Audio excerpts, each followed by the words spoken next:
Exciting po, exciting itong araw na 'to. Handa na ba kayo? Naku, may magandang magaganap ngayong linggong ito. Diyan lang kayo. BP Sara, san ka na? Dito na uwi ka na. Kailangan ka dito. Okay. Eto po magiging topic natin for today, BBM, hindi na nakapagtrabaho. Delikado 'yan. Explain natin bakit mamaya. Kapag namatay na kaya, aamin agad si Claire, sila? Ano sa tingin niya? Survey tayo agad. Aamin kaya 'pag namatay si Bongbong Marcos? O ilagay niyo diyan sa comment section. Ilagay niyo agad. Pangatlo, nag-bend the law ulit si Boying. Kung Rimulya talaga, medyo may kakaibang galawan. BBM, eto, dito maraming nagsasabi at maraming bubwit na nagsasabi na si BBM malubha na di umano. Dahil sa cocaine ang sakit di umano. Pang-anim, Torre, sinira ang pangalan ng PNP chief. Explain ko mamaya bakit. Pang-pito, Siko, natagpuan na. Pero mamaya, meron akong ipapakita kasi may twist diyan, May twist diyan. Okay?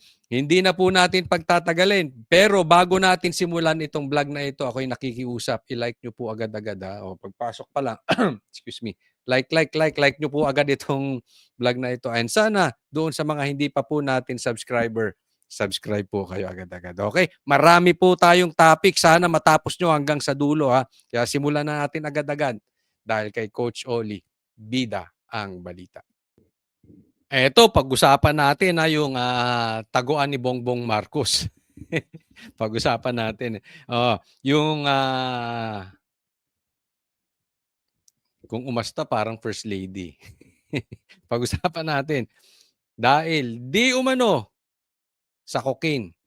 Papakita ko pakinggan nyo mabuti. Tila deadma ang Malacanang sa umikot na mensahe sa ilang mga reporter na ang dahilan daw ng diverticulitis diagnosis ng Pangulo ay drug use umano. Sa nasabing mensahe, lumalala raw ang sakit ng Pangulo at hindi na raw siya physically fit para mamuno. Pero dahil hindi nagpakilala ang nagbigay nito, kung unknown number yan, di unknown din ang source niyan. So kung unknown ang source niyan, so malamang gumagawa ng kwento yan. So huwag natin masyadong paniwalaan ng mga kumakalat sa social media. Ayun, ulitin natin Ulitin natin. Ang tanong, dahil ba sa cocaine? Kaya may sakit na tawagin na lang nating diversionatics. Diversion. Mahilig kasi sa diversion. Ang tawag ko dyan? Diversionitis. Yan. Diversionitis. Kaya ba malala ang sakit ni Bongbong Marcos dahil sa cocaine? At malubhan na siya. Tingnan nyo po ang sagot ni itong ulitin natin itong si Claire Castro. diverticulitis diagnosis ng Pangulo ay drug use umano. Sa nasabing mensahe, lumalala raw ang sakit ng Pangulo at hindi na raw siya physically fit para mamuno. Pero dahil hindi nagpakilala ang nagbigay nito, kung unknown number yan, di unknown din ang source niyan. Tanong, totoo ba na dahil sa cocaine? Sagot. Di ko unknown number yan, di unknown din ang source. So kung unknown ang source niyan, so malamang gumagawa ng kwento yan. So gumagawa lang ng kwento. So huwag natin masyadong paniwalaan ng mga kumakalat sa social media nang walang hindi verified at walang ibang source. Diba? Ang dali namang itanggi. Hindi dahil sa cocaine kaya malubha ang sakit ni Bongbong Marcos. Diba? Pwede naman ganun. Or pwede niya rin sabihin para ligtas si Bongbong Marcos. Hindi po nagko-cocaine si Bongbong Marcos. Diba? Kasi, eto yan. Baka mamaya mamatay si Bongbong Marcos tapos madiskubre dahil sa cocaine, wala siyang lusot. Ako, tingin ko talaga dito humahanap na ng exit point, 'di ba? Meron siya pwedeng sabihin. Alam mo ni-research ko 'yan delikado raw, posible daw ito'y tingnan natin Posible, talagang ano pa 'yan, ginipiti ko 'yan, posible.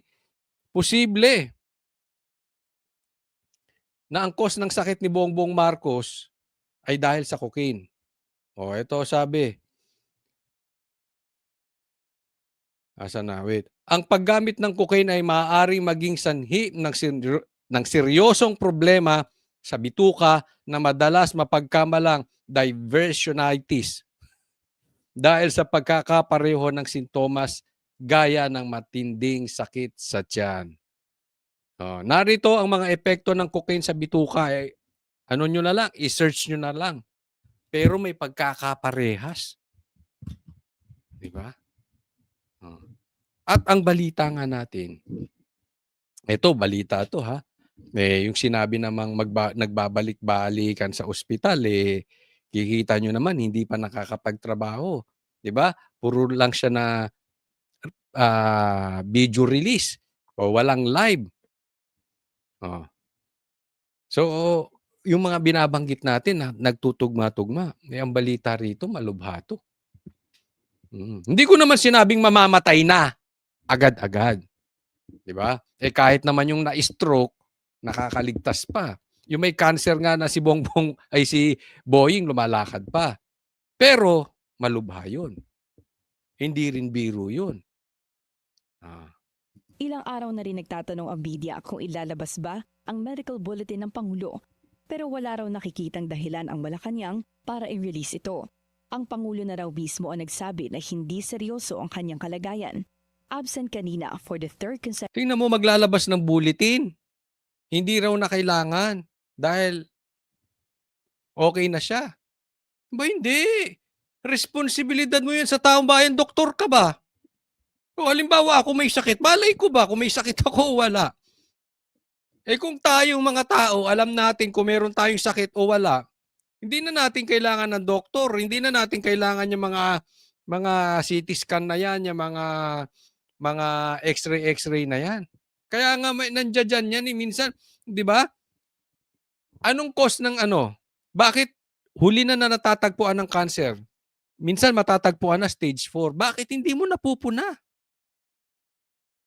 Bakit ikaw sasagot Bongbong Marcos? Pabalik-balik ka sa ospital.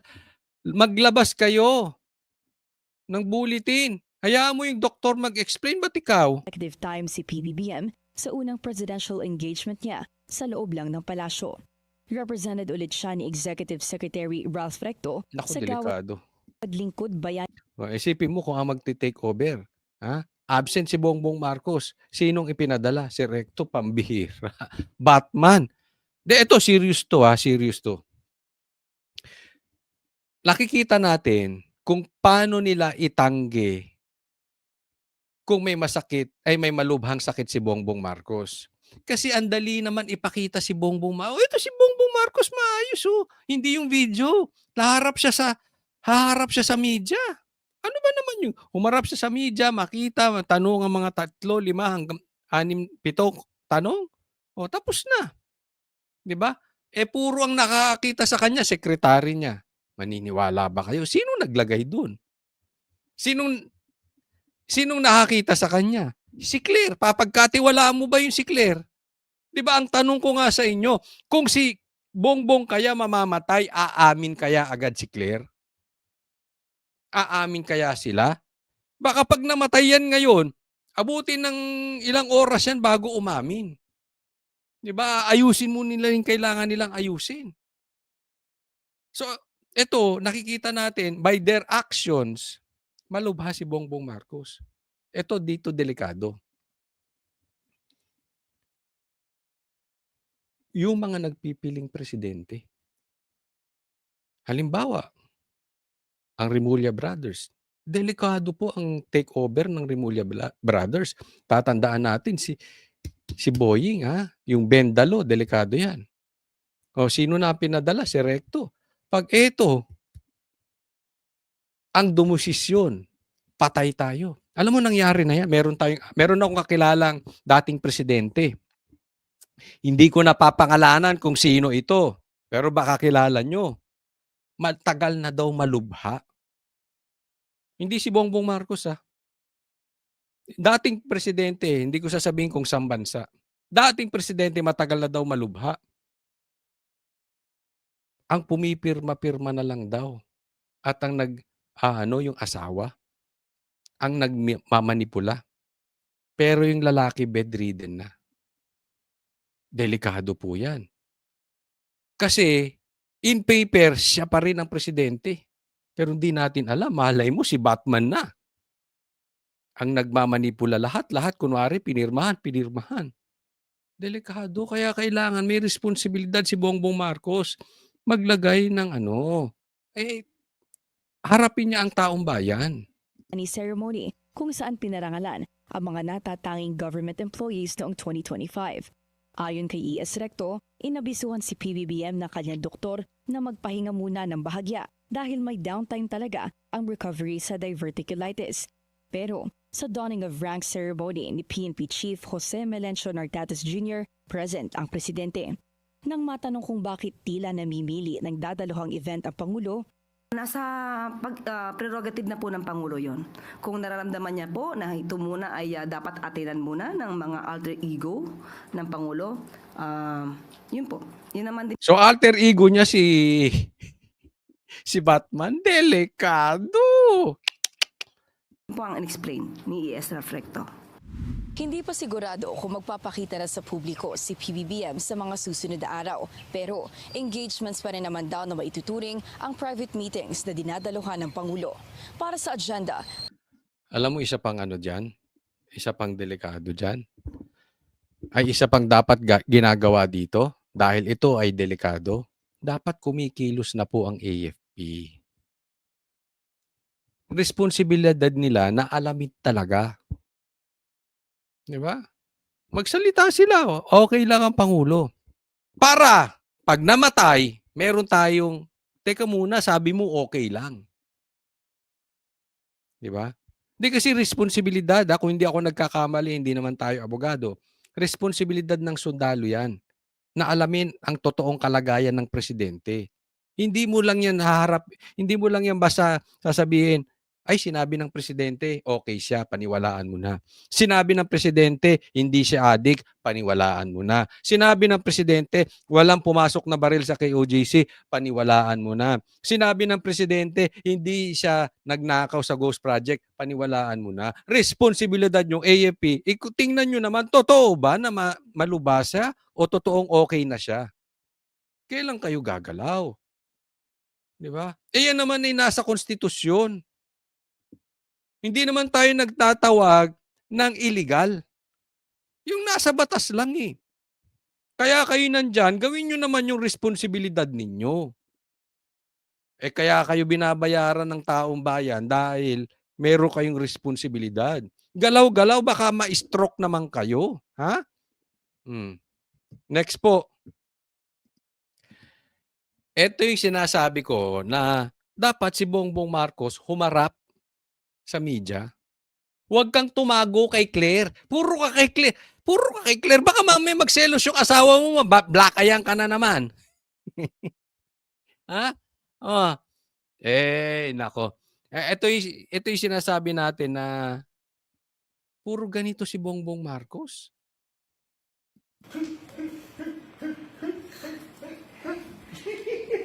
Sir, anong name ng dog?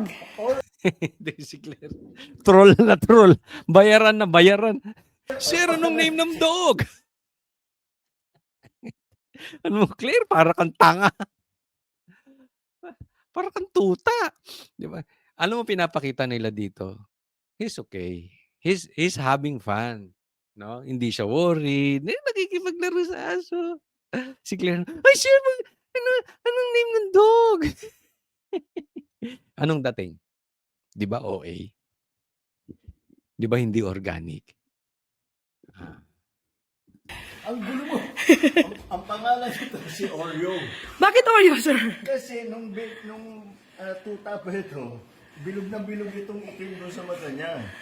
So, nung nag-iisip yung mga Naririnig nyo, lagyan nyo headset ha. Hindi ko alam kung ang humihingal ba yung aso, pero parang hindi naman yung aso humihingal.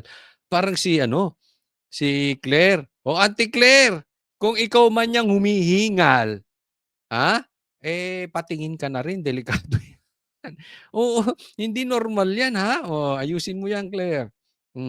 anak ko kung ano yung gagawin pangalan, sinabi mo kang may Oreo siya sa mata niya, kaya Oreo ang naging pangalan. Ano ko? Anyway, sir, nandito na ako. Gusto ko na rin po ang kamustahin. Kamusta na po kayo ngayon? Okay na. Ang giling ng mga doktor ko. Binigyan lang ako ng mga gamot. At saka patuloy pa rin yung aking antibiotics. Pero okay na ako. In fact, nakapag-EDC meeting na kami nung Lunes. Kung okay ka, ba't di ka magpa-press con? Di ba? Di tungkol daw sa puwet yan, Bongbong Marcos. Di, yan yung sinabi nung sakit mo. Oo, mahirapan ka raw, nasa tae mo yan. Mahirapan ka raw dumumi. Oo, ingat ka dyan sa puwet mo kasi wag kang, baka kung ano-anong ginagawa mo dyan. Sige. With most of the cabinet. So I'm back in pero medyo nagtatampo sa akin yung mga doktor ko. Kasi sinasabi nila, wag muna. Sabi ko, hindi ko naman pwede pagantayin lahat ng mga nangyayari. So tinuloy ko na lang. And tomorrow, I have some meetings in the office. Pag namatay kaya to si Bongbong Marcos, nagtatanong lang, gagawan din kaya ito ng wax? Ano kaya ang gagawin ni Claire? Ano kaya ang gagawin ni Risa Ontiveros? Lalo na, patatayuan din niya kaya ng rebulto to.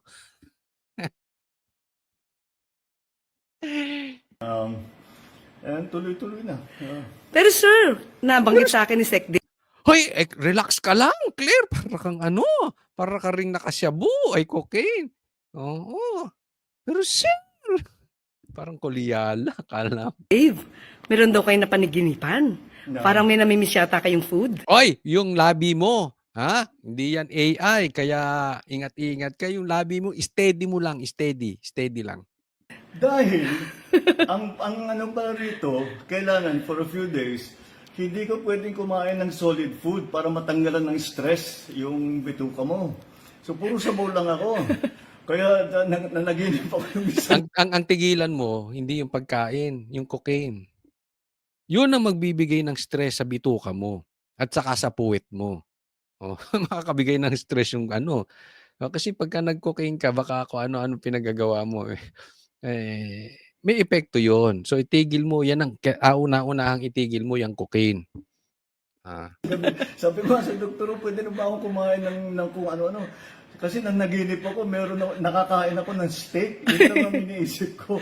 Pero hindi pa pwede. Hindi pala. Ngayon pwede na. Pwede Ngayon na. Pwede na. Ayan. Oo. Good Kanina news na yan. kumain ako ng hamburger. Ay na.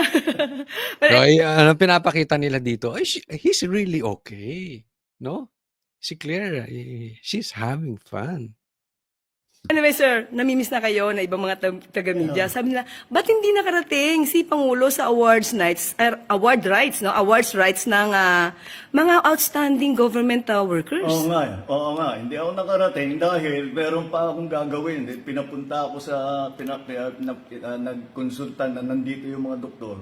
Nagkonsulta sila para tignan na talagang maayos. Kasi nga, Nagpunta dyan o dinala ka sa ospital? Sinugod ka sa ospital? Tanong, Claire. Sana masagot mo ito. Operahan ba si Bongbong Marcos o hindi? Simple lang naman yung tanong, di ba? Oo at hindi lang. Kung hindi, di hindi. At least, pag inoperahan, alam natin fake news ka, Claire. Yun lang. Sa media, tanong nyo rin, operahan ba si Bongbong Marcos o hindi? reklamo sila na dapat magpahinga ako. Sabi ko, hindi ako pwedeng magpahinga. Hindi ako kasama dyan sa mga pahinga. Huwag mo sana. Maraming salamat sa lahat ng tao that have been concerned about my health at maraming nagpadala Hindi, sa totoo lang, hindi ko gusto, no? Pero maraming tao gusto ka nang mamatay. Hindi sila concerned sa'yo. I mean, hindi ko sinasabing tama yung sinasabi nitong mga taon to na mag-wish ka na mamatay. Wag po natin gagawin yung kahit kanino. Pero hindi natin masisisi sila dahil sa pahirap na ginawa mo sa Pilipinas. Ang daming naghihirap sa Pilipinas dahil sa'yo. Ang mga mensahe na gumaling ka na kaagad. Sabi ko, nagpapasalamat ako sa kanila. Thank you for your concern. But I said, I got the best the best possible medical care that you can have. And that's why I'm already back in harness. Ito, paalala lang ha. You may have the best medical support. Pero tatandaan natin, maraming mayayaman. Anong nangyari? Patay din. Kaya Bongbong Marcos, mamamatay ka din. Hindi, lahat naman tayo mamamatay di ba? Ang iisipin natin, Bongbong, kapag namatay ka tonight, wala kang mabibitbit kung saan ka man pupunta. Iiwan mong lahat. Yang bilyon mo, iiwan mo yan. Yang droga mo, iiwan mo yan. Yang posisyon mo, iiwan mo yan. Baka mamaya ang pumalit pa sa'yo, yung love. Yung love ng masakit yun para sa'yo. Anong punto natin? Dapat tayo lagi nating iniisip, paano ba tayo magsisilbi sa kapwa natin? Kasi yung karakter lang ang pwede nating mabitbit sa langit. Kung pupunta ka sa langit. Hindi naman ako maghuhusga niyan. In short, wala kang madadala. Kaya ako nakikita ko parang meron na nga yung nagkaroon ng parang nag-second life na katulad nila Boying, ang tatanda na, may ang dami ng sakit, na inaatubag pa rin pera, power. Di dapat yun, namumulat ka na Di ba? Namumulat ka na sa katotohanan, wala ka namang madadala dito. Di ba? Di, ayusin mo na yung tumulong ka na, marami kang pera, tulong ka sa iba. Di ba? Kaya tuloy-tuloy. Tomorrow, gusto ko nang batiin yung PNP natin. Dahil bukas PNP anniversary, the creation of the PNP. And I wanted to greet them all. In fact, I made a video of that earlier today. Sir, mapapagalitan nga po kayo ng doktor nyo kasi ang balita, yung EDC meeting, umabot yata ng halos 2 oras. Mga Ang tawag dyan, pinifeed niya na. Pinifeed na itong pinagtataguan niyang sa palda si Claire kung saan yung topic. Ay, mayroon akong nabalitaan na inabot. Sabihin mo, Bongbong Marcos, na inabot ka ng 2 oras, nagtatrabaho ka kahit may sakit. So, okay ka na. Yun ang ibig sabihin ni Claire doon. about 2 hours, a little more than 2 hours. Di ba? Ang peke, no? Ang drama ng dating ni Claire. Parang, kinikilabutan ako. Parang, feel niya. Kulang na lang maging first lady ka, Claire. After the EDC meeting, sir, ano yung maaari nating ibigay na magandang balita sa ating mga kababayan? Well, but ito yung usually ang EDC, this is the Economic Development Council, which is under the DepDev, Department of Leading. Development. Forward natin, walang kwenta sa Kailangan palitan yung mga... Ganyan talaga yan, 2 oras kasi hindi pwedeng madaliin yan You cannot rush that because importante masyado and we're talking about some very important projects. And tinitingnan natin. So, after that, today, sir... Today, meron nang gusto ipasok si Claire, makinig ka. Importante yan. After that, ano after that, Claire? Na-swear-in ko na si General Natates at saka na-promote na siya sa 4-star General. Opo, congratulations, General Natates. Congratulations. Yes.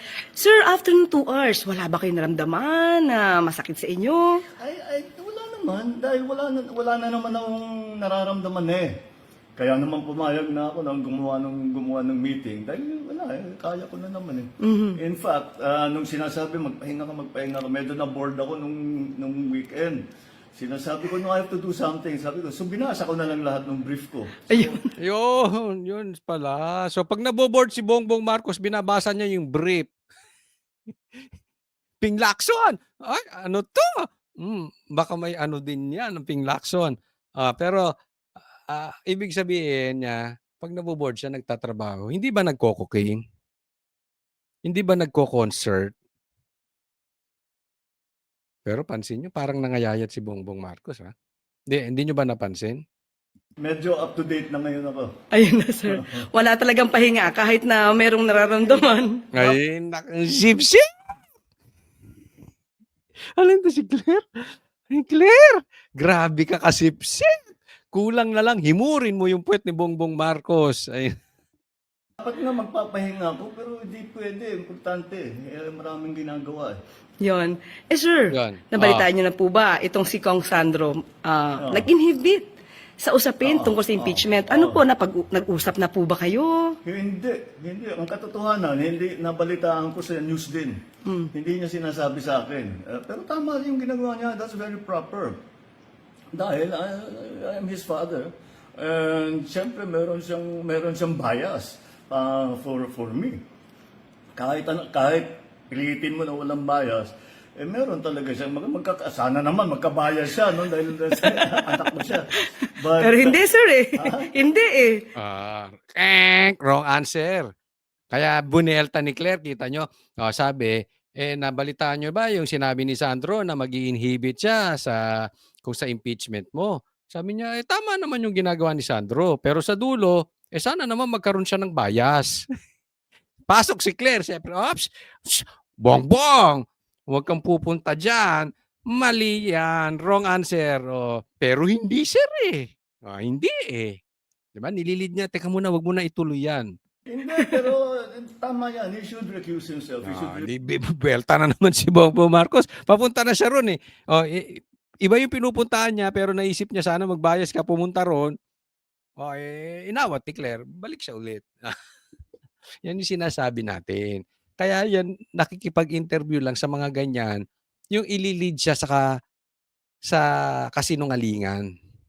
Kasi pag yan, humarap sa media, luto to. Luto ito. Sa tanungan pa lang, lalo't yung media kung magtatanong ng maayos, hindi rin bias, luto ito. Oo, dapat andyan ang Net25 tsaka SMNI. Sila lang ata ang magaling magtanong. remove himself from the process so that the process can be seen to be fair and proper. Ayan. Oo. Pero sir, Ano? Ang OA ni ano? Parang nagdadalaga ka, Claire. ngayon, masasabi niyo sa ating mga kababayan na nag-aalala sa inyong kalusugan? Walang nag-aalala sa kalusugan niyan. Gusto nga na nilang mamatay ito eh. Ngayon. Don't worry. Yan lang yung sinasabi ko noon, yung sinabi ko sa inyo last week. Ito yung mga inaantay na ako mamatay. Huwag kayong excited. Nasumobra na naman ang pagka-excited ninyo. Andito pa ako. I'm running the government. We're doing everything that needs to be done. Ano kung mamatay ka? Ha? Fake news ka na naman, katulad ni Claire. Walang patid ang trabaho ng gobyerno. Pero sir, marami pong suporta na nagmumula talaga sa ibang mga kababayan natin na pinagdarasal po ang maganda niyong kalusugan, ang maayos na naku, kalusugan. Ako talaga, sa totoo, pinagdadasal ko si Bongbong Marcos. Ang dasal ko, Lord, sana ma-expose yung mga magnanakaw. Hindi, ito, ito ang dapat panalangin natin sa Panginoon. Ma-expose yung mga magnanakaw. Yun lang. Doon lang. Kasi pag na-expose yung mga magnanakaw, yan one step closer tayo sa A New Philippines. Maraming salamat. Kaya nga nagpapasalamat ako sa kanila dahil nung nabalitaan nga na meron akong diverticulitis, ang daming nagsabi, meron din ako niyan. Yung kapatid ko, ganyan. Yung kaibigan ko, ganyan. Ay, papasalamat ako sa kanilang lahat dahil napakaganda naman malaman na napakarami na nag-aalala sa akin. Ayan. So, pinapakita na normal lang. Yung sakit niya, normal lang. Maraming nagkakaroon yan. Ganun lang. Thank you sa inyo lahat. Sir, alam niyo ba yung huling video na kinunan ko sa inyo? Akala ng iba, sa ganda yata ng pagkakagawa ko dito, using my cellphone, Oo. AI. Baka naman pwedeng magpa-selfie na lang ako, sir.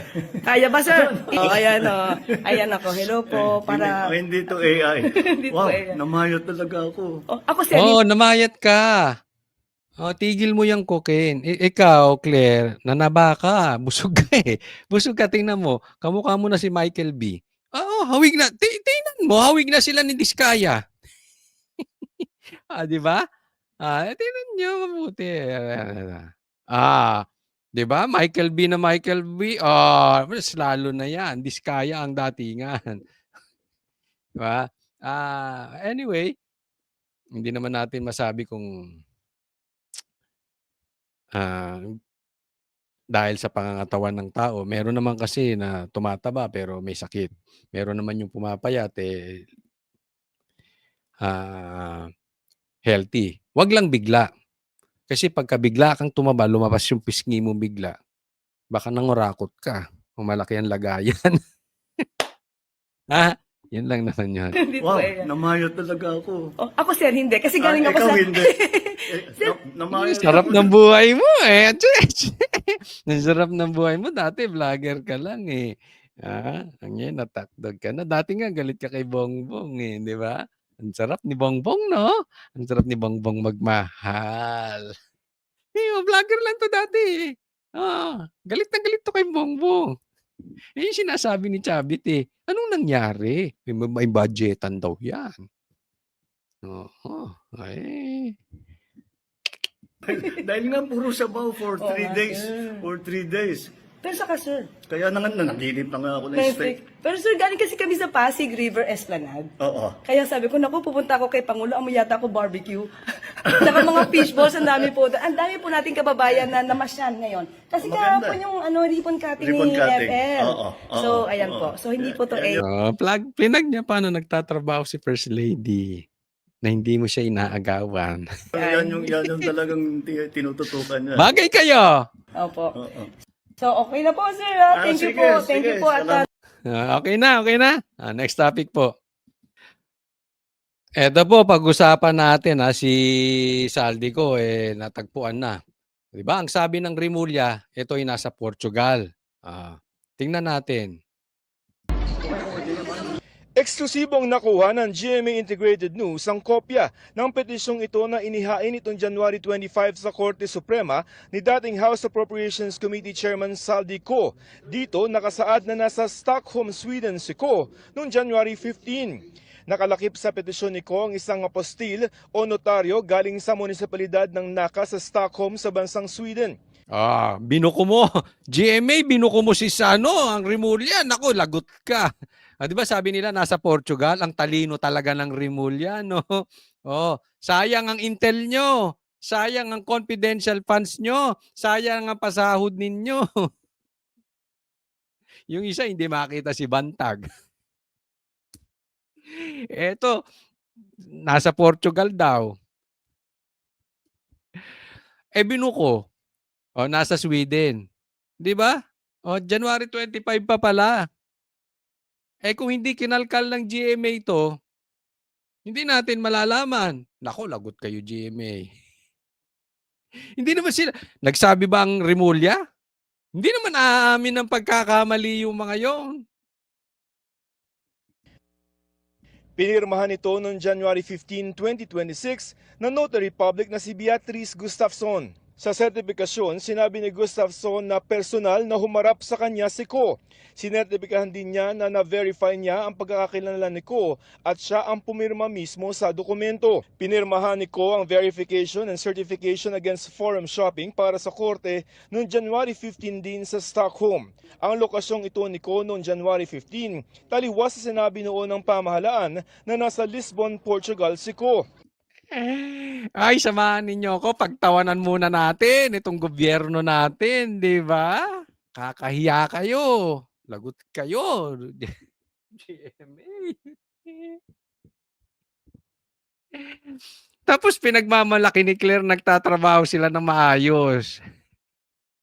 Huwag kasing bulsa ng bulsa. Pagka for confidential, for intel, Gamitin nyo sa tamang paraan. Hindi yan binubulsa, pinambibili ng cocaine, ha?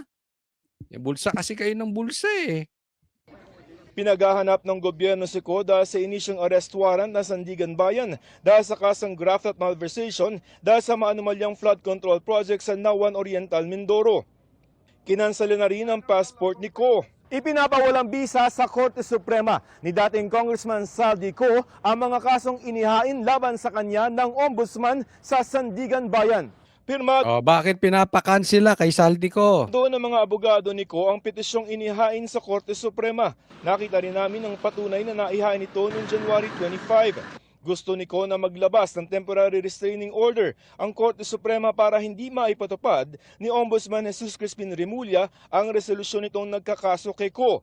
Gusto rin ni Ko na pigilan ang paglilitis ng mga kaso laban sa kanya sa Sandigan Bayan. Yan. So, yan ang punto ni Saldico, yung TRO para pigilan yung mga kasong sinampa sa kanya ni Remulla. Bakit? Hindi dumadaan sa due process, sa tamang pamamaraan. Pero ako may suggestion sa'yo. Okay? Saldico. Gusto mo bati kayo? Gusto mo walang kaso? Bawiin mo yung sinabi mo, wag na tinuro mo si Saldico tsaka si Bongbong. Tapos, ituro mo yung senador. Lalo na yung mga senador na ididikit sa pangalan ng Duterte. Turo mo yon, naghatid ka ng pera doon, kahit hindi totoo. Tapos, umuwi ka na. Pustahan tayo, wala kang kaso. Baka may extra money ka pa. Bawiin mo lang. Sabihin mo may pumersa sa'yo. Pinersa ka ng kaya mo sinasabi na naghatid ka kay Bongbong, tsaka kay Tambi. Sabihin mo, hindi po ako naghatid kay Bongbong, kay Bong ako, Bong Revilla. Tingnan mo. Ha?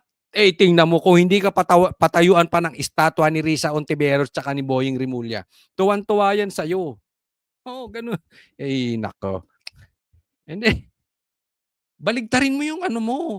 Huwag niyong kakantiin ng Bongbong Marcos at Saldico, yari kayo.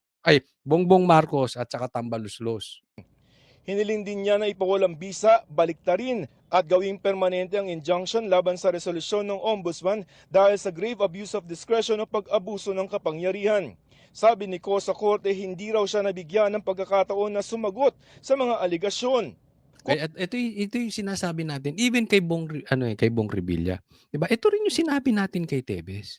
Ito rin naman yung sinabi natin kay Pastor. Ito rin yung sinabi natin kay PRRD. Hindi ko po pinagtatanggol si Saldico kasi magnanakaw din yan. Hindi katulad ng ibang mga binanggit ko, talagang matitino yun.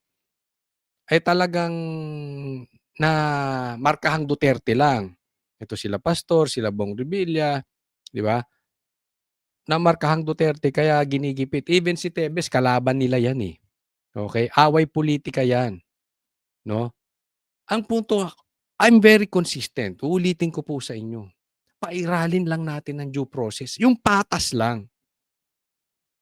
Hindi mo pwedeng ibibenda law. Huwag ganun. Kaya hindi ko pinagtatanggol si Saldico. Uulitin ko sa inyo. Ako gusto kong maparusahan yan. Sa tamang paraan. Yun lang. Due process tayo. Ang basihan daw ng Ombudsman ay ang interim report ng Independent Commission for Infrastructure o ICI. May karapatan daw si Ko na sagutin ang bawat isang pahayag o statement doon. Pero hindi daw siya nakapaghain ng counter affidavit. Yan, 'di ba? Meron siyang karapatan na hindi napayagan, hindi hinayaan. Okay, bakit delikado 'yon? Bakit hindi ko pinagtatanggol si Saldico? Kasi ipaparamdam ng gobyerno, gigipitin ka. Pipit-pitin ka hangga't sumang-ayon ka na sa kanila. Kaya hindi po ito pang tatanggol kay Saldico, bagkus ito ay pagtatanggol sa due process para hindi magamit ng gobyerno yung panggigipit para kantahin nyo ang gusto nilang kantahin nyo. Para yung tono nila na gusto nilang gawin yung tono ay yun ang gagawin nyo. Tingnan mo si Bernardo. Anong nangyari? Di ba? Kasi walang tinurong bongbong tsaka tambaluslos. Yun ang tono nila. Delikado po yun. Dahil na naghain daw ang ombudsman ng order to submit counter affidavit sa pinakahuling address ni Ko at wala siya doon, hindi raw sumubok ng ibang paraan ng ombudsman at itinuring ng tinanggap ang order na paglabag umano sa karapatan niya sa konstitusyon. Hindi rin daw binigyan ng akses sa mga abogado ni Ko sa kopya ng kaso sa kabila ng ilang beses nitong pagsulat. Minadali din daw ng ombudsman ang kaso laban kay Ko. Binaliwala din daw ng ombudsman ang finding ng ICI na wala itong inirerekomendang kaso laban kay Ko dahil meron lamang itong beneficial ownership ng kumpanyang SunWest na umano'y sangkot sa anomalya na hindi raw sapat para makasuhan o masintensyahan si Ko. Nanindigan si Ko na walang ebidensya na nagpapakita na sangkot siya sa sabwatan o conspiracy. Hindi rin daw tumakas si Ko dahil umalis siya sa bansa noong July 19, 2025 sa official medical leave. At ang galit daw ng publiko sa flood control scandal ay nagdulot ng banta sa kanyang buhay kaya hindi siya makabalik sa bansa. Hinihingan pa namin ng pahayag ang ombudsman. Para sa GM. Alam mo, isa dito, dapat payagan siya mag-testify sa Blue Ribbon. Diba? Lahat na ng karapatan na dapat, alam mo kahit kriminal ang tao, may karapatan yan. Kahit nga ang tao nakakulong, may karapatan yan. Lahat po tayo may karapatan. Hindi po ito desisyon lang ng isang tao o dalawang tao. Ito po ay nasa batas, dapat may karapatan. Kaya nga, sabi ko sa inyo, delikado yung ginigipit ninyo kahit siyang magnanakaw na si Saldico.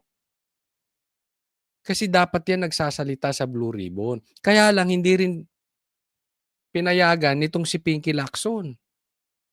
Sindikato talaga sila. Kinukontrol nila ang naratibo. It's very important na dumaan sa due process, tapos makapag-testify. Huwag tayong lalayo sa mastermind. Ito pong susunod na pag-uusapan natin, konektado po yan dyan. Dahil isa pang nalabag ang due process na maliwanag at the same time, talaga namang pinag-iinitan. Pakinggan po natin itong mga sasabihin ni Atty. Topacio. At ito rin ang sinasabi ko madalas, matagal na. Okay? Mga ilang araw na o ilang linggo ko nang sinasabi ito. At ngayon, sinasabi din ni Topacio. Diyan pa lang, makikita nyo, iisa ang puntirya nila. Pakinggan po nating mabuti ito, ha? Walang kongresista na kaalyado ng pamahalaan ang tinawit.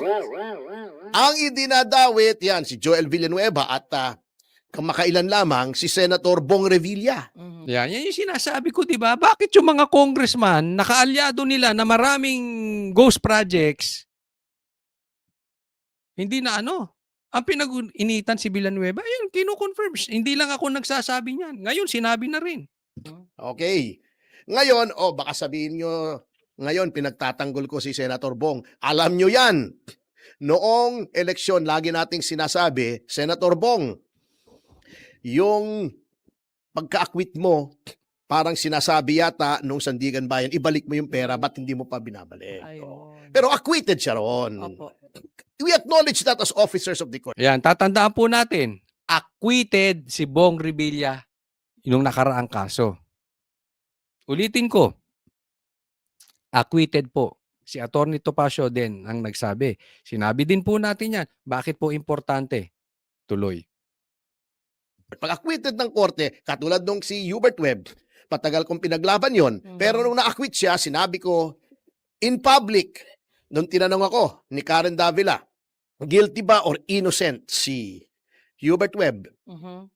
Ang sabi ko, I am an officer of the court. Pag sinabi ng korte, inosente, inosente. Kaya, naging magkaibigan kami raw ni Pinky Webb kasi parehas daw ako. Ako parehas.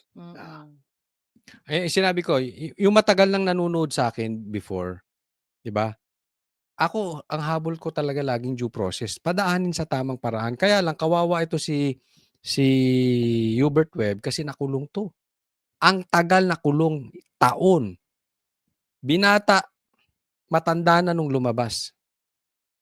Tapos acquitted. 'Di ba? Nagsayang ng oras sa ano.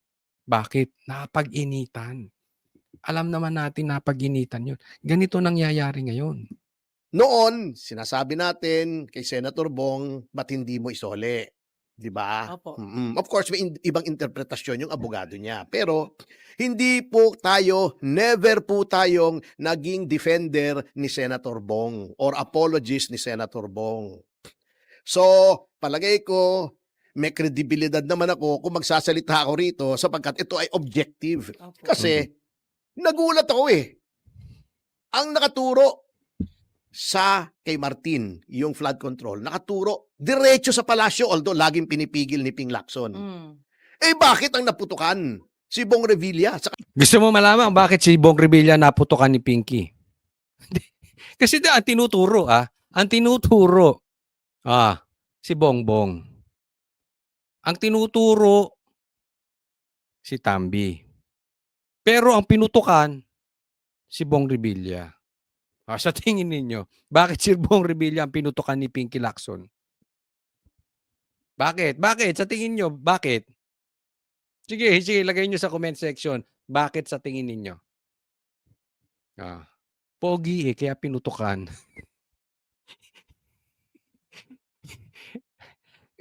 Pogi kaya pinutukan ni Pinky Lacson. Hala ka naman putukan mo yung pangit. Di ba?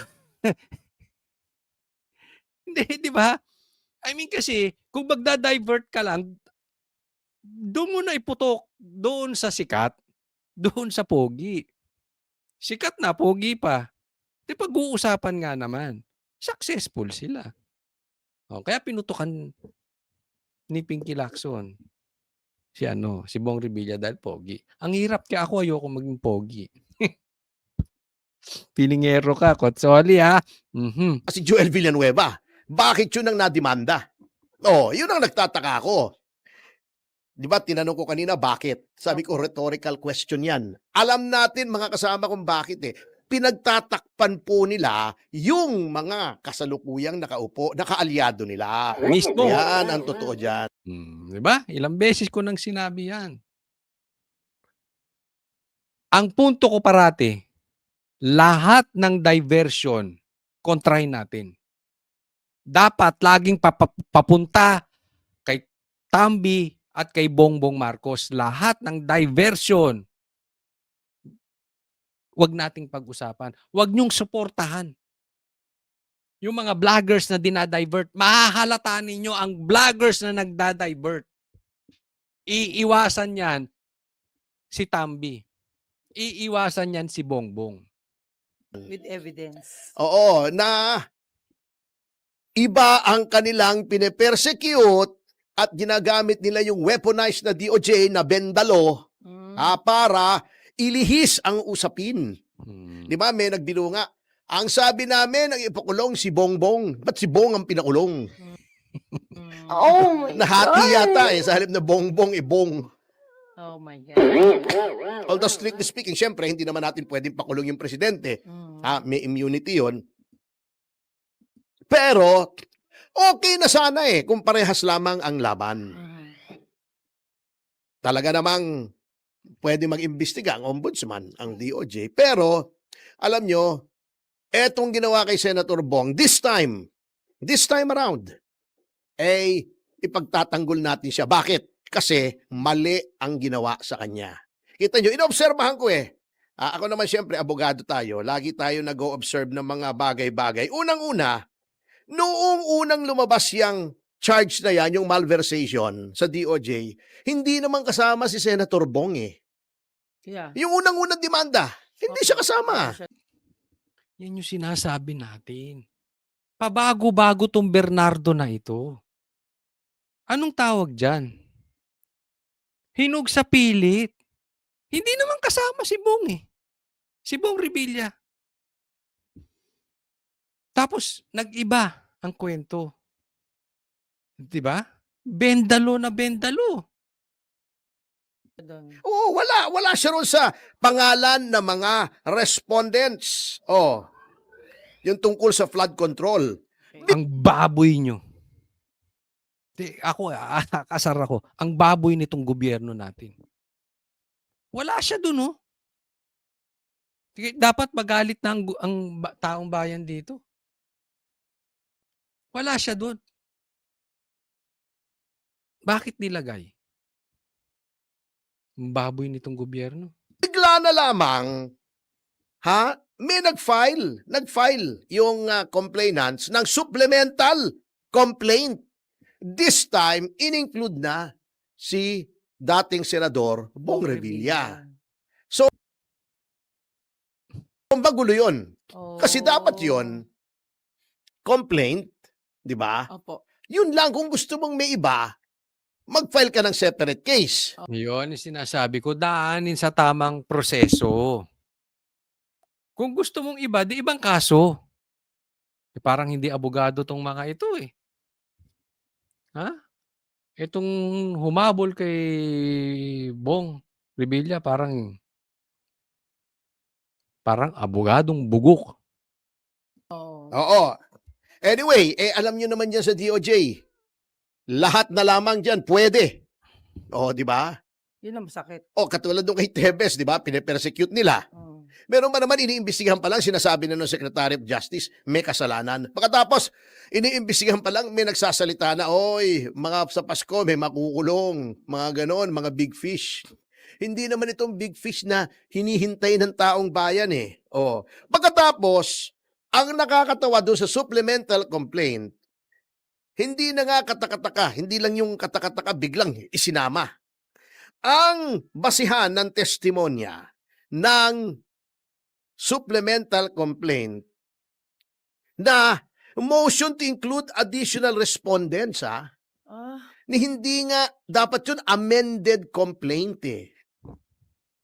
Kung magdadagdag ka. Opo. Magulo. Pero alam niyo naman anything goes, weaponized ng DOJ. Wala nang integridad yung Yan, pagka napagtripan ka.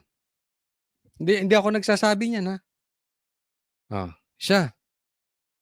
Pero nabanggit na natin niya ilang beses din. institusyon na yan. Paano yun? Ang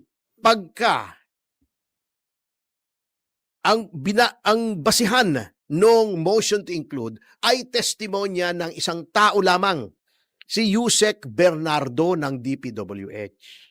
Anong kabuluhan na isang tao lamang ang nagsasabi na may kasalanan ang isang tao? Meron pong doktrina sa batas na tinatawag na res inter alios acta. Ipaliliwanag ko. At yan po ay doctrinal doon sa kaso sa Korte Suprema na Tamargo. Yung Tamargo case. Yan. Yes. Anong ibig sabihin nitong res inter alios acta? The acts of the confessor binds only himself. Yung umamin ng kasalanan, kung walang ibang ebidensya other than yung sinasabi niya, Opo. ay hindi pwedeng magdawit sa ibang tao. Yon. So di ba ilang beses ko na rin binanggit ang kay Bernardo. Okay? Ito pinaliwanag ng mabuti ni Topacio, Attorney Topacio. Iisa lang ang nagturo kay Bong Revilla. Ito lang si Bernardo. Hindi talaga credible eh. So kung ikaw ay may kasalanan, so magnanakaw si Bernardo, may kasalanan ka at wala kang ebidensya kay Revilla. Ang ebidensya mo lang ay salita mo. Hindi po pwede yun. Kasi pwede kang magturo na magturo eh. Wala ka namang ipapakitang ebidensya. So ililigtas mo lang yung sarili mo. Anong ginawa? Niligtas niya yung sarili niya para maging state witness. Ang nakakapagtaka, bakit pinayagan siya maging state witness? Alam namang hindi credible. Alam namang walang ebidensya kung hindi yung dakdak niya lang. Bigyan natin ng example kung bakit ganon ang doktrina ng batas. Sige. Halimbawa, may pumatay kay Ralph Recto. Halimbawa lang. Mawa mawawala na yung tax, yung VAT. Oo, halimbawa lang. Hindi naman Ah. for the sake of example lamang. Lumabas si Victor Salonga. Ayan, nandito. Sa studio natin. Ayan, gandang lalaki. Oh. Pumunta siya sa pulis. Hindi yung nasa ilalim ng tulay, ha? Siyempre, nasa presinto. Tapos. Di ba naman yung may pulis sa ilalim ng Ilalim ng tulay? Ano? tulay. Pumunta sa Okay. pulis, sasabihin niya, Ah, ah. mga bossing! Ako ang pumatay kay Ralph Recto. Ha? Hello? Ito ang baril na ginamit ko. Check niyo yung ballistics. Ako ang gumawa. Ganito ang ginawa ko. Tinanong ng pulis, bakit mo ginawa yan? Oh. Binayaran ako ni Atty. Topacio ng 250,000. Oh. Yun ba ay sufficient evidence para madawit ako? Hindi po. Bakit? Binanggit Kasi lang eh. napakadali para sa isang tao na sabihin, inutusan po ako. State witness na ako. Mm. Ang mananagot yung tao. Hindi mo nga alam kung may kinalaman yun o hindi eh. Ayun. 'Di ba? Delikado 'yon. Yung pinapakita ni Atty. Topacio, delikado 'yon eh. Pwede ka magtuturo para iligtas mo lang yung sarili mo. Delikado 'yon. Kaya prinoteksyonan 'yan ng batas. But all the more, mas delikado 'yon sa klase ng gobyerno natin dahil iwe-weaponize 'yon. Kaya nasa batas 'yan, dapat 'yan sinusunod. Hindi 'yan suggestion. Dapat sundin 'yan ng gobyerno natin. Eh hindi eh. Those are the acts of a third person. Ah, okay. Yung kanyang pagkumpisal na siya ang pumatay, Mhm. eh sabit siya ron. Yan. Okay. Pero yung sinasabi niyang inutusan ako, hindi siya, Pwede. hindi maaring ebidensya yon laban doon sa tao na itinuro. Kung walang ibang ebidensya, dito kay Senator Bong, tinitignan ko yung mga pangyayari, wala namang ibang nagsasabi Ah. Puro na bakit, 'di ba? Puro ganun lang. si Senator Bong Revilla ang may kinalaman doon sa sinasabing anomalya. Kung may anomalya man doon sa flood control project. Yan. Oo. Ngayon, yun ang doctrine ng Res Inter Alios Acta. Eh bakit pinaniwalaan ng ating DOJ? Agad-agad? Ginawa rin nila yan kay Tevez. Ah, Res Inter Alios Acta. Oh. Wala namang nagsasabi kundi isang tao, naniwala agad sila. Mali po yun. Pangalawa, may sinasabi si Yusek Bernardo, binigyan daw niya ng pera in the form of advances si Senator Revilla. Oh. Bukod sa hindi po admissible ngayon, yung sinabi niya kasi nga yung Res Inter Alios Opo. Acta. Pagpalagay na natin, for the sake of argument lang, hindi natin sinasabing totoo. Opo. Pagpalagay na lamang for academic reasons na oo, binigyan, tumanggap nga. Hmm. Ito ang gravamen ng krimen ng malversation of public funds. Public funds ba yon? Hindi po. Kung nanggaling mismo yon kay Yusek Bernardo, pagpalagay na natin. Ay, hindi. O, na binigyan nga at tumanggap nga. Public funds ba yon? Kasi sinabi advances eh, wala pang proyekto eh. Hmm. Paano naging malversation of public funds? Wala Oh, pa. di ba? Hmm. If ever, kung totoo man yon at kung mapapatunayan yon, bribery. Ah, Oh. Eh bakit malversation? Bakit pinilit nila na malversation? Gusto nilang may maikulong na malaking pangalan? Bong Revilla, dating senador nga naman yan. Artista. Artista, magandang lalaki. Hmm. 'Di ba 'yan yung sinasabi ko? For how many days yan yung sinasabi ko? Ang pinapatukuyan dito ni Atty. Topacio, eh hindi dapat yung kanyang kaso, kung totoo man, okay, na binigyan siya ng pera, yung kasong isasampa sa kanya mali. Ibig sabihin, hindi siya dapat nakakulong. Eh di ba ginawa rin nila yan kay Tevez? Pinilit nila yung treason o rebellion para ano? Kulong. Yan ang style eh. So, ginagawa talagang fall guy ito si si Bong Revilla. Dahil nangako sila ng kulong, meron silang kailangan ipatupad, napag-initan, artista, kalaban sa politika, pogi, maingay yan. Na-divert. Kunwari meron silang ginagawa. Kaya hindi tayo papayag. Uulitin ko, paulit-ulit, huwag tayong papayag sa kahit na anong diversion. Alam mo, malayong kamag-anak ko pa nga yan. Kita mo, hindi ba medyo hawig ako ni Kuya Bong? Oh, Anyway, yeah. para malihis yung usapan Opo. sa Martin Romualdez, Palacio, di ba may sinasabing Lisa Marcos, SAP, ES, yun. Nililihis nila yon. Yun ang Oh. ginagawa ni Rito. Kahit malabong usapin Opo. ay pinilit nila. Pangalawa, may Hinog sa MR pilit pa eh. pala ito. May MR. Anong sabihin Ha? ng MR? Motion for reconsideration. Okay. Sinabi na ng Supreme Court, yung pag-file ng MR is part of due process. Mm. Oo, doktrina na yan. Okay. May mga kaso na ako na invalidate yung information dahil may pending ER final sa court. Mm. Oo. Bakit final agad sa court at biglang nag-issue ng warrant? Yun ang mga kinakataka ko rito eh. Ayun. Diba? Yun eh. May MR pa. Bakit nagka-warrant agad? Obviously, napagtripan ito ng kalaban sa politika. Napagtripan lang talaga to si Bong Revilla. Kahit sa among tingnang anggulo, kahit magtanong kayo sa ibang abogado, napagtripan. Ito yan. Kaya inaano natin yan kasi maraming susunod.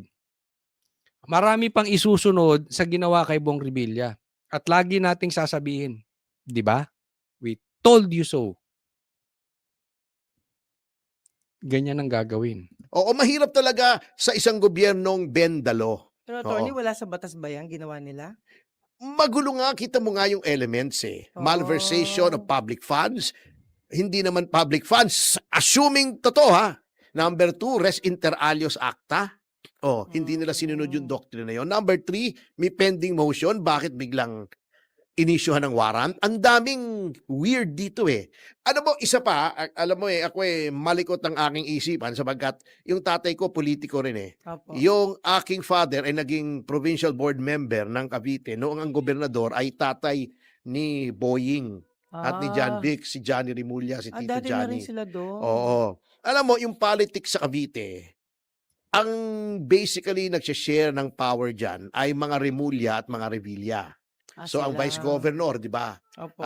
Revilla. May board member na Revilla. May mayor na Revilla sa Oo. Bacoor, di ba? Mm-mm.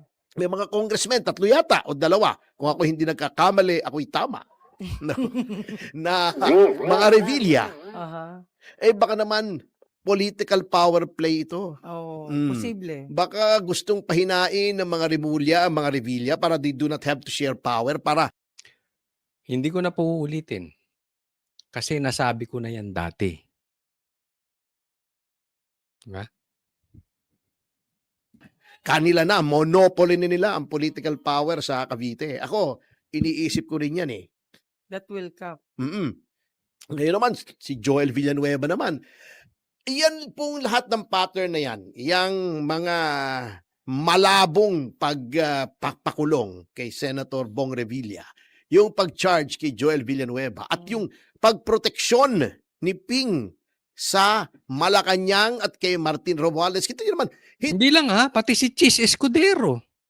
Pinag-initan dahil tinuro si Tambi. hindi pa tapos ang investigasyon. Mhm. Meron na agad siyang conclusion, walang ebidensya labang kay Martin Romualdez, walang ebidensya sa ganito, sa ganon.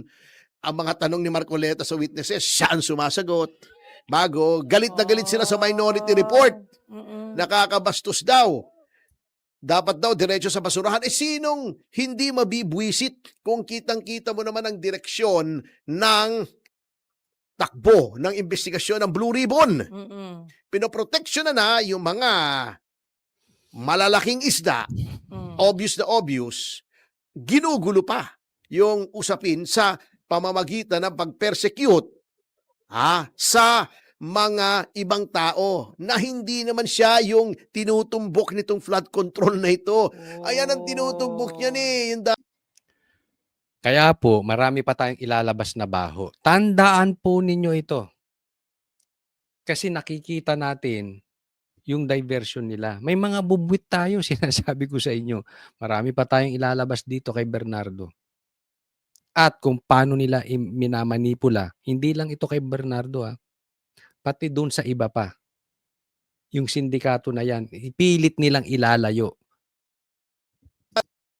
ating speaker dahil sa insertion, di ba? Meron na ngang kaso sa Korte Suprema, meron na kaming pending case sa Ombudsman, di ba? O opo. si Saldico.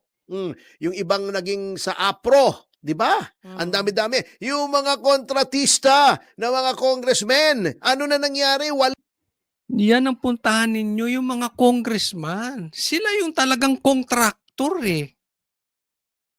Parang nakakainis, no?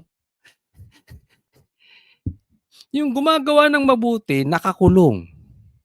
Yung nag-addict, laya. Pambihirang buhay ito. Yung nagnakaw, laya. Yung gumagawa ng mabuti, nakakulong. na.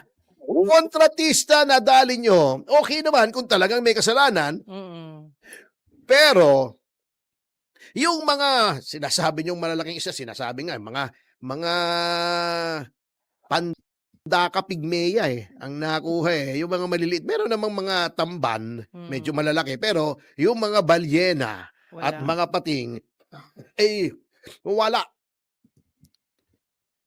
Ay, eto pa. Sasabihin ko sa inyo. Bibigyan ko po kayo ng isa pang halimbawa.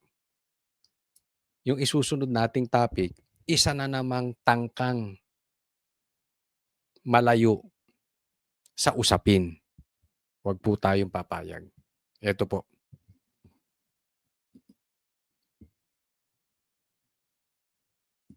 Eto po, nagsampa itong si Yusek ng 4 counts ng cyber libel sa isang vlogger.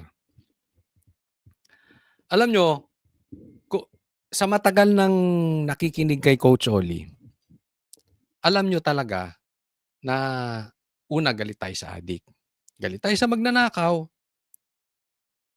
Galit tayo sa diversion.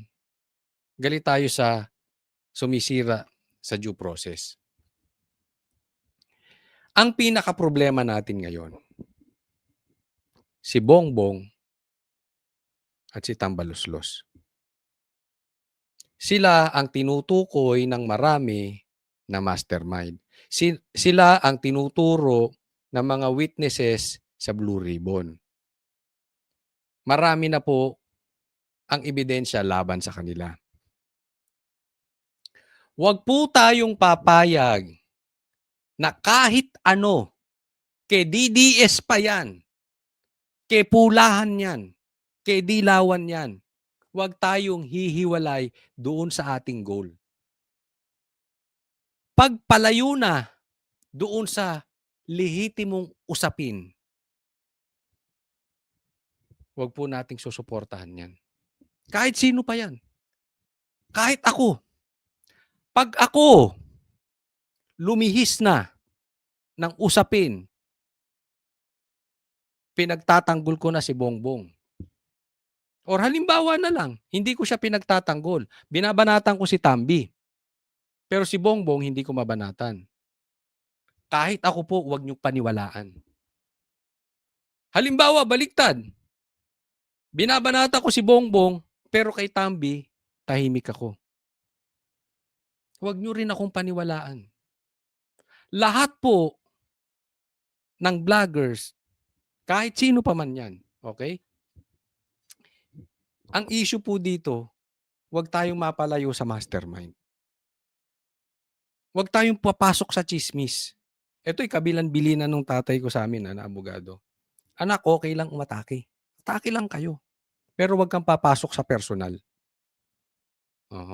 At hindi lang yun. Hindi lang yun bilin ng tatay ko. bilin din yan ng tatay ko sa langit. Sa atin. Kasi ang trabaho natin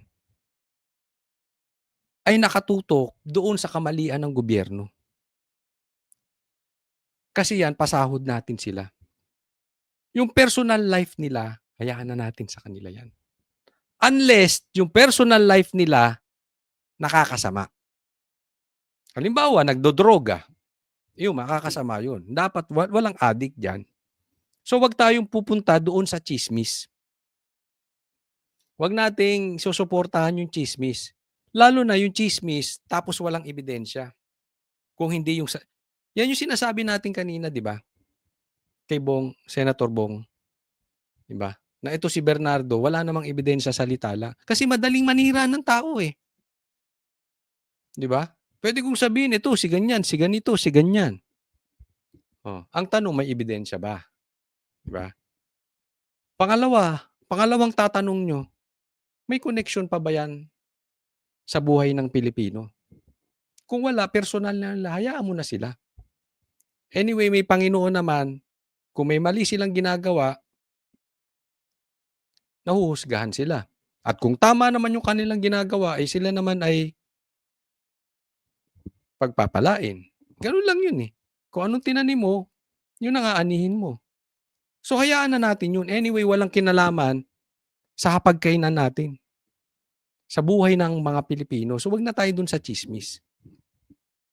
Yun lang naman. Di ba?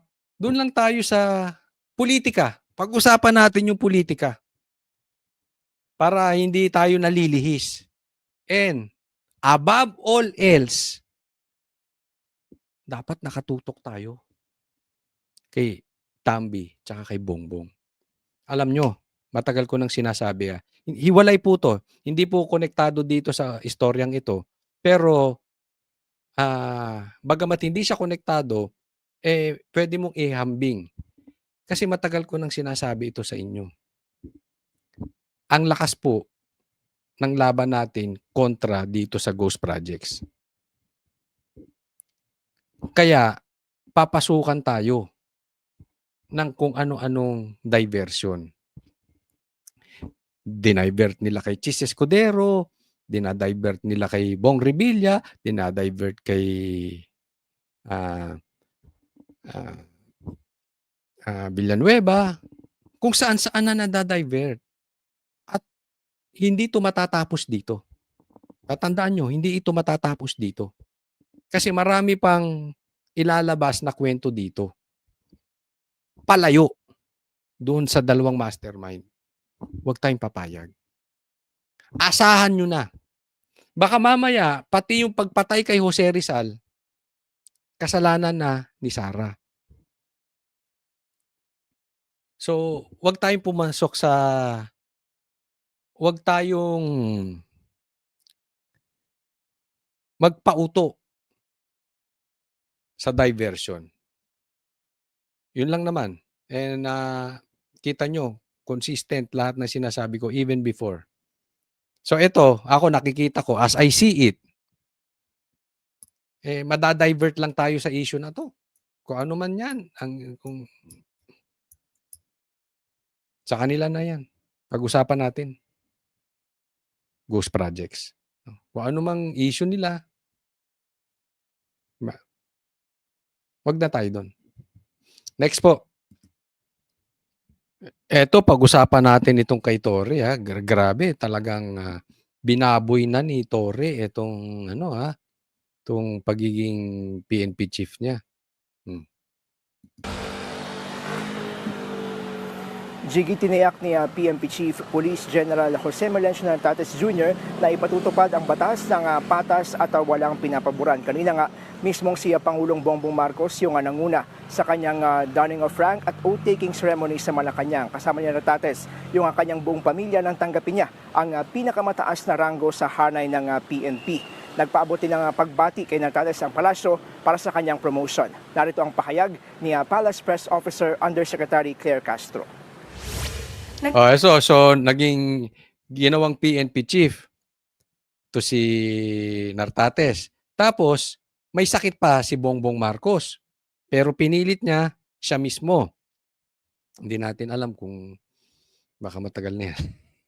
Basta pinilit niya. Okay? Isipin mo, talagang tapos naging 4-star. 'Di ba? So yan ilantarang kabastusan kay Torre. Alam mo, Torre, ginago ka. Ikaw lang ang nauto para kidnapin si PRRD. Ikaw lang ang nauto nila para pasukin ang KOJC. Wala silang mauto. Kaya nga, hindi mo ba napapansin? Sa damin-dami, bakit ikaw ang nautusan ni Bongbong Marcos? Kasi uto-uto ka, Torre. Tapos ginawa kang PNP chief. Ilang araw lang tinanggal ka. Tapos binigyan ka ng posisyon para mag-resign ka para makuha nitong mamang ito yung 4-star. Kasi hindi pwedeng dalawang 4-star. Di ba? Ang clown mo, Torre. Hindi mo napapansin, ginagawa ka ng tanga. Meron ba kayong naging kaklase na ganyan? Or kagrupo? Or kaibigan? Na lagi nyo pinagtitripan? Yung parang tawagin namin before yung kicker sa grupo. May ganyan lagi, may kicker. Hindi niya napapansin. Akala niya sikat siya. Pinagtitripan na siya. Bakit? Pal. Parang Torre. Pangalawa, iniinsulto na siya. Hindi pa rin nakakapuna. Alam mo yung mga taong ganyan, ba't di nakakapuna? Mukhang pera. Mukhang pwesto. Mukhang prestige. Tingnan mo, ginago ka na, Torre. At ang masama nito, dalawa kayo ni Bongbong Marcos. Parang binaboy nyo yung posisyong PNP chief. Nilaro nyo ng nilaro. Paabot ng pagbati at suporta ang Pangulo kay General Nartates para sa kanyang husay sa pamumuno sa hanay ng kapulisan. Kinilala rin ng Pangulo ang mga mahalagang papel ng ginampanan ng kapulisan sa pagpapanatili ng kaayusan at seguridad sa bansa.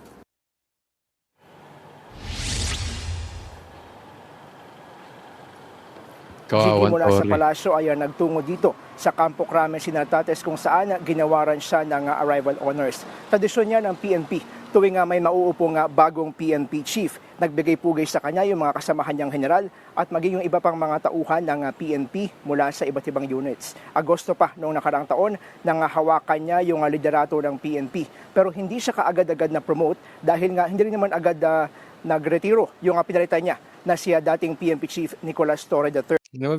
Binigyan ka ng posisyon para magretiro ka na. Para maibigay na namin yung 4-star dito sa PNP chief. Di ba? Ang tanga mo, Teng. Pakonsuelo bobo. Ikaw naman. Para lang may posisyon ka, para may makakuha kang sahod, para maging relevant ka, tanggap ka lang. O, di ba? Binigyan ka ng pwesto, inalis kang for general, pinag-resign ka. Ang sarap mong pagtawanan, Torre. Tingnan mo, hindi lang yung mukha mo ang parang clown. Sa isang podcast noon, sinabi ni Pangulong Marcos na kaya niya sinibak si Torre dahil hindi rin niya nakasundo yung NAPOLCOM. Ngayong hawak na ni General Nartates yung kanyang pinakinaasam na 4 na estrelya, siya na ay full-fledged yung pagiging 32nd PNP chief. Sa kanyang talk to men kanina, Alam mo, hindi totoo yan. Kaya natanggal yan si Torre. Ang sabi dyan, nagkaroon sila ng away ni John Vic. Kaya nga sabi ko sa inyo, that is very dangerous. Bakit? Masyadong naging powerful itong Remulla Brothers. Saan ka nakakita? Wala akong maalala na ang sekretary, dalawa, magkapatid. Ngayon, ginawa ng ombudsman na ang ombudsman ay hindi dapat politiko. Kaya kung may sakit si Bongbong Marcos, hindi malayo na pag hindi makatrabaho si Bongbong, posibleng itong dalawang magkapatid, dalawa sila sa magti-take over. Hindi nila sasabihin. Posible yan. or yung ibang sekretary, pero hindi sila mawawalang dalawa. Delikado po yan. Kasi pipirma na lang ng pipirma. So, sino na ba ngayong may sakit at talagang maging malubhas si Bongbong Marcos, aaminin ba nila? At sino hahawak ng Pilipinas? Kung Rimulya, delikado. Kung Recto, puro tayo tax. na iginiit ni Nartates yung kahalagahan ng integridad sa kanilang hanay. Narito ang bahagi ng talumpati ni General Nartates. Forward na natin, wag na natin pakinggan yung talumpati niya. Ata. Nag-congratulate na ba si dating PNP Chief Torre na ngayon ay nasa MMDA na?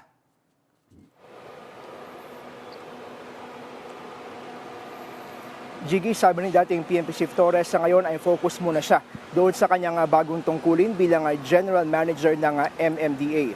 Sa kanyang panayam sa programang One Balita Pilipinas ng 1PH kanina ay sinabi niyang sa studio lang din niya nalaman na na-promote pala itong si General Nartates. Tumanggalin muna siya na magbigay ng anumang komento patungkol sa isyong ito. Kita mo, bastusan, di ba? Ngayon niya lang nalaman na na-promote na.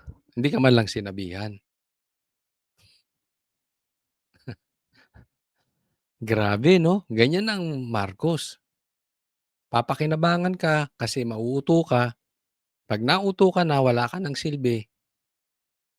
Hindi man lang magpasabi sa'yo. Hindi lang naman niya ginawa kay Tory yan eh. Sa lahat po ng mga kaibigan niya na ginawa kay Sara, kay Singson. Gawain talaga ni Marcos yan. Kaya lang si Sara at saka si Singson nanindigan. Ito si Tory, uto pa rin. Pero ang sigurado sa kanya ay sumunod lamang daw siya doon sa direktiba sa kanya nang mailipat siya sa MMDA. Nauna nang tinanggi noon ni General Nick Torre na may nalagdaan siyang kahit anumang dokumento para nga iproseso yung kanyang pagretiro. Narito ang bahagi ng panayam kay General Nick Torre. Sa ngayon talaga, I'm just focused on the job that I'm given. Yun lang Sabihin mo, loser ka. naman talaga ang purpose ko rito. Just deliver on the job. Ito ay isang trabaho na affects 14 million Filipinos here in Metro Manila. Nako. Okay, hanggang dyan na lang po muna tayo. Huwag pong kakalimutan, tayo nagpapaalala ha. Sana po i-like nyo tong video na ito. At doon sa mga hindi pa po natin subscriber, importante po rin yan sa atin ha. Subscribe po kayo. Subaybayan nyo po ang ating lahat na ginagawang video. And kita-kits po tayo. Maraming salamat po. God bless everyone.